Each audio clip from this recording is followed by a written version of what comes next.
Hello and welcome to Talking Property with CBRE, a podcast in which our team of experts, our clients and industry specialists share insights in the way we live, work and invest through the lens of commercial real estate.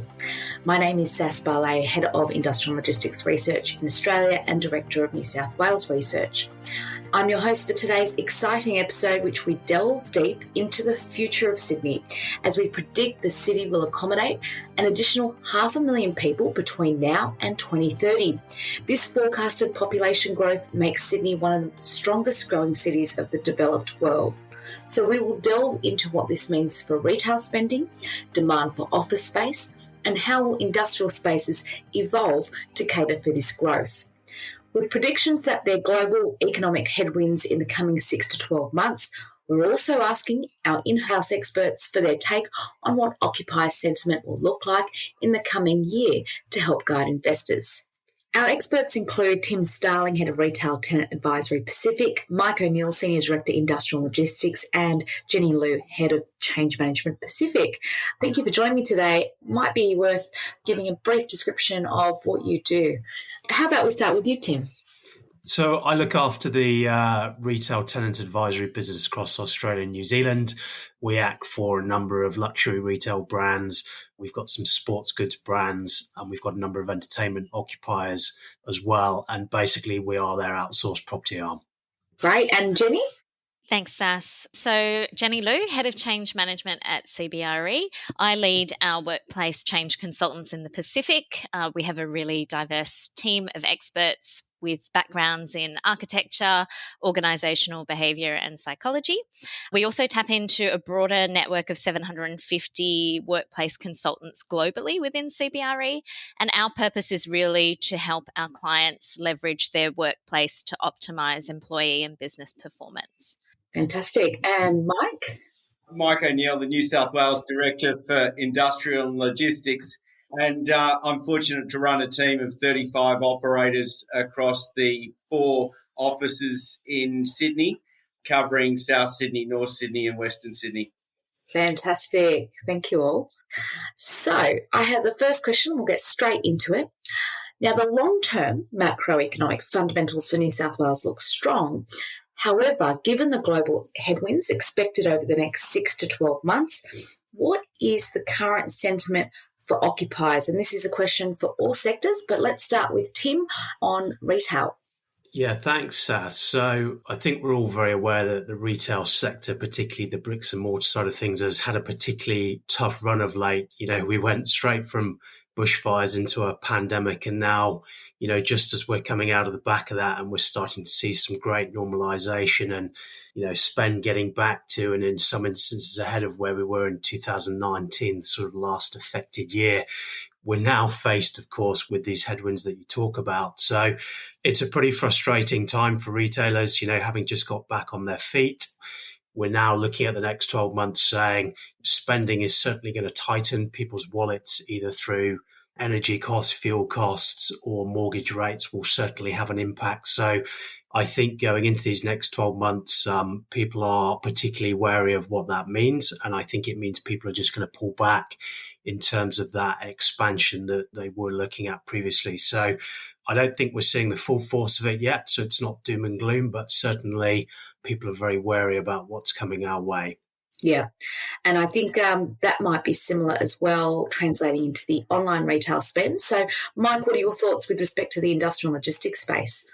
Sass, I think the occupiers are probably facing different challenges, certainly from a property perspective. There's a lot of evidence to suggest that industrial occupier revenue has been accelerating for some time on a positive note.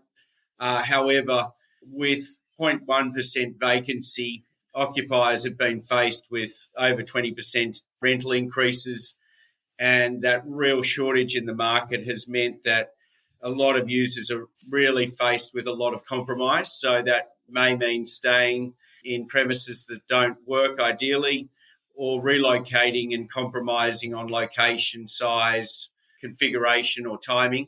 Whilst those rents, we estimate, are only 10 to 15% of occupancy costs, some of those costs that Tim touched on, fuel, energy, shipping costs, outgoings, and then, a shortage of labour, particularly casual labour, has all put a lot of pressure on occupiers. Another pressure on supply is the fact that construction costs have gone up by over 20% in 2022 alone. And that's meant that a lot of developers considering multi-level plans have slowed down, particularly when we're finding rents, including for secondary assets, have gone up. And we're finding that some developers are putting those plans on hold and pushing the rents for their existing sites. And in that shortage of labour, Jenny, what are you seeing in the office space? So what we're seeing is there's definitely more competition. Workplaces are really having to compete to provide this amazing experience to draw people back in. We're seeing a high demand for premium office space with a flight to quality and tenants really looking to trade up on quality and location, given that's such a focus in retaining and attracting the best talent. With hybrid working, occupiers we're finding are still figuring it all out. But contrary to what we originally thought, we're not downsizing. In fact, most of our clients are growing and wanting to absorb this in our current footprint or expand their existing footprint. We're also seeing an increased use in flexible space, co-working space, serviced office amenities to supplement existing premises as we navigate through what the new normal is. What we are seeing is people are returning to the workplace, which is great, and occupancy is at 53%. Many organisations, in fact, feel that this might be the new normal. And that 53% occupancy, is that Sydney focused or is that nationally? That's nationally. Okay. And I assume it'd probably be a bit higher in Sydney? I'd say Sydney and Melbourne, yeah, definitely. I think it's quite poignant to point out that footfall is down. We're at 50% in Sydney CBD, but retail spend is back in line pre. So we've got 50% less people, but the spend's the same. So it means the conversion rate's up. All the restaurants and bars are packed. So whilst we're adjusting to the norm in terms of footfall, when people are in the CBDs, they want to spend, they want to shop, they want to dine out. You think about how hard it is to get a reservation in the city. well, I know, it's great. It's fantastic. It's not, but it is. And aren't we back to pre-pandemic levels in terms of attendance at concerts and sporting events and... Yeah. So clearly people are, when they're going to make the trip into town, they're spending, which is what we need. Yeah. So looking at more the next 5 to 10 years. So in our Future Sydney report, we noted, as I mentioned before, population will be a real key driver of demand with respect to retail spend as well as industrial space requirements. So question to Tim first is, how do we see this evolving in the next 5 to 10 years? Are occupiers' space needs changing? Yeah, it's an interesting one. I think if you look at a number of the sectors, particularly leisure, there's a significant shortage in labour in that particular sector. And I think migration, when we talk about migration, I think we need to talk about tourism as well, because a lot of that tourist population was working in that leisure sector. So I think population growth is fantastic for us from an occupier standpoint. I think it's going to make things slightly more competitive because the planning laws on retail, certainly in Sydney, dictate that space is incredibly tight. So if there's more population and there's more spend, there's going to be more competition from occupiers to acquire bigger, better stores in better located grade A locations. And I think that's going to drive competition. So, we're in this really nice period for occupiers at the minute where deals are probably once in a generation because of the pandemic's factors and what it's meant for commercial retail rents. But if we see a pretty steady population growth and spend starts to return back to pre-pandemic levels, it's only going to create more competition in the market. So it's great for a number of sectors, but for occupiers as a whole, I do think it will start to drive competition back and create more of a landlord market again. Yeah. And do you think we'll see other uses occupy the retail space, such as, last mile logistics? Yeah, I think there's a lot of discussion around these department stores, both discount and others being Myer and David Jones, and what the future of those businesses are. Now, what we're seeing is a significant downgrading of space in that sector, and we're seeing a lot of leisure occupiers come in. But now with everyone having got used to pandemic spending online and the speed of delivery, the importance is now absolute forefront for people to get their product as quickly as possible. So a lot of retailers are now testing those last mile deliveries in shopping centres in some of those dead spaces. So I think faster and quicker product to client is certainly where we're going as an industry. And I think that we're only at the infancy of what that looks like space-wise. And I think it's got a long way to go. Yeah, totally agree with you on that one. So we're speaking on delivery times and shorter delivery times. Mike, what do you see happening or evolving in the industrial logistics space over the next 5 to 10 years? Well, there's certainly, until at least mid-2024, we're expecting a real shortage in supply. We've seen occupiers move to that well-publicised just-in-case model versus just-in-time. I think it will be interesting to see what transpires as shipping costs begin to come off and consumer spend with increasing mortgage rates, whether in fact some of the occupiers don't move back towards just in time, particularly these inflated rents, but that will be interesting to watch. And I think your estimation, Sass, I believe it's around a need for an extra 4 square metres for every new Australian. Yep, 4.5 square metres, Mike. Yeah, so that would mean that we're needing to accommodate an extra 1 million square metres of space. And so equally, we are seeing some of the larger groups move towards automation, but that's probably reserved for the largest groups in the market. So in summary, I suspect we'll certainly need to increase the amount of supply over the next 2 to 3 years, but it'll be an interesting one to watch in 2024-25, what the demand is like. Yeah. And with respect to automation, you touched on it there. Do you think, by 2030, say, we'll see a lot more fully automated warehouses, or do you think it's still going to be more of a hybrid? Well, recent examples that we've worked with for the largest groups, it is a hybrid solution where it is a combination of both. And so I suspect that will remain the case for at least for the medium term, unless, of course, it's amongst the biggest occupiers.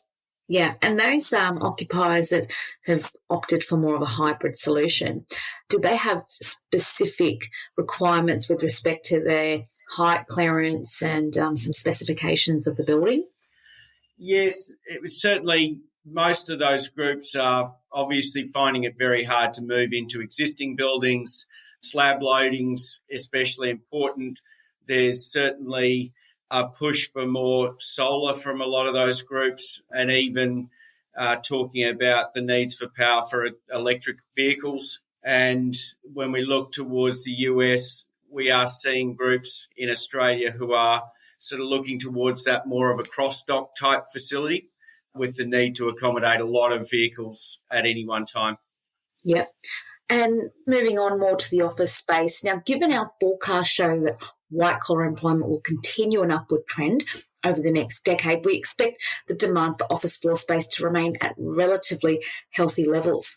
So are current office space requirements changing, and how will this impact office developments in the medium to long term, Jenny? White-collar employment has grown faster than the occupied stock in Sydney. Hybrid working means that we need less office space per employee than previously required. Despite this, CBRE expect the total office footprint of corporates in the major Sydney markets to grow by 500,000 square metres over that period. What we do know, as I mentioned before, is the quality of the workplace has an important role to play in attracting and retaining top talent.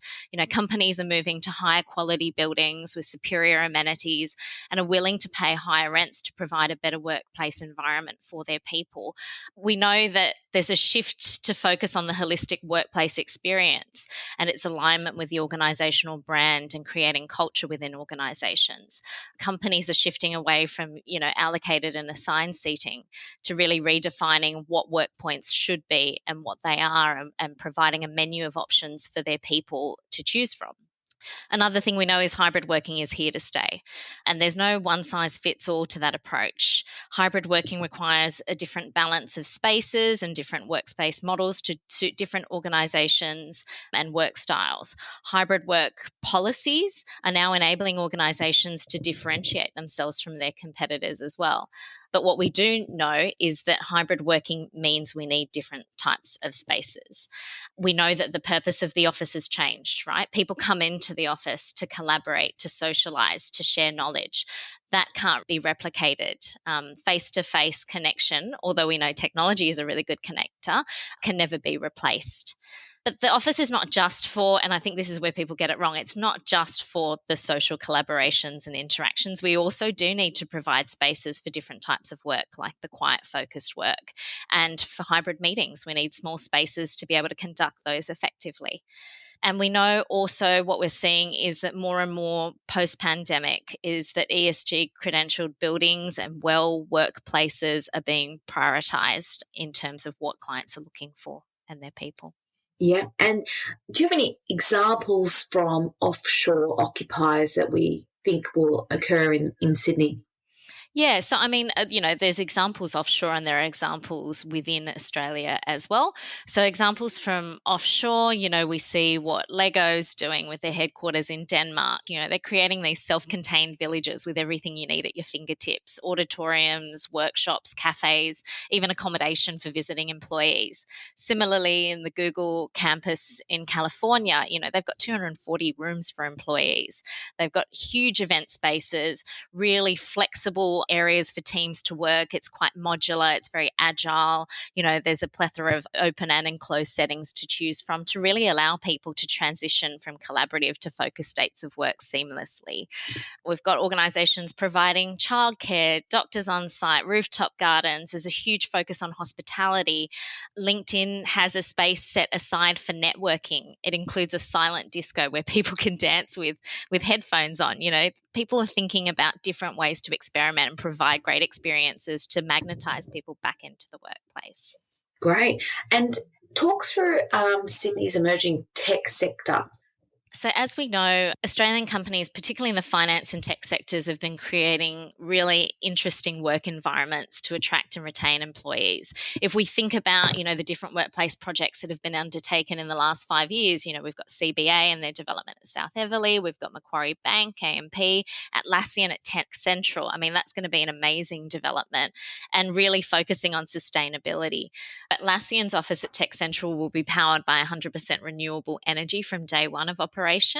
They'll also have 50% less embodied carbon in construction compared to a conventionally constructed similar building and 50% less energy consumption compared to a conventional building. And just really emphasising that this project will be a new benchmark for sustainability, workplace design, and ultimately deliver the best space to engender collaboration, innovation, and excellence. We're also talking about, this links into some of the other things we're discussing around a 24-hour economy and precincts that really generate a lot of excitement and energy in cities. Fantastic. Well, look, I think our experts here have covered off a lot of key points with respect to retail, industrial logistics and the office space. And I think it's fair to say that the future of Sydney is looking quite attractive for investors and occupiers as well, with a lot of growth potential in all three sectors over the next decade. So thank you so much for joining me. It's been a great discussion. And thanks for listening to Talking Property with CBRE.